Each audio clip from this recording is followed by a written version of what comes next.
81 divided by 27 gives us 3. And here we have 9 divided by 3, which equals 3. So 3 divided by 3 gives us 1. But this answer is not correct, because according to the order of operations, when we have more than one division in an expression, we have to work from left to right. So here first we have to do this division, then this division, and finally this division. If we do this division before this division, it is wrong.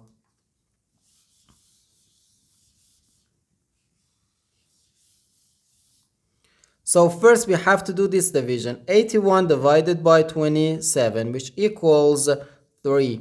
So 3 divided by 9 and divided by 3. Now we have two subtractions, and when we have more than one subtraction in an expression, we have to work from left to right. So here first we have to do this division.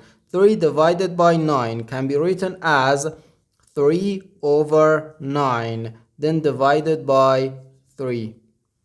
Now, according to the KCF rule, K stands for keep, C stands for change, and F stands for flip. We can write keep the first fraction, change division to multiplication, and flip the second fraction.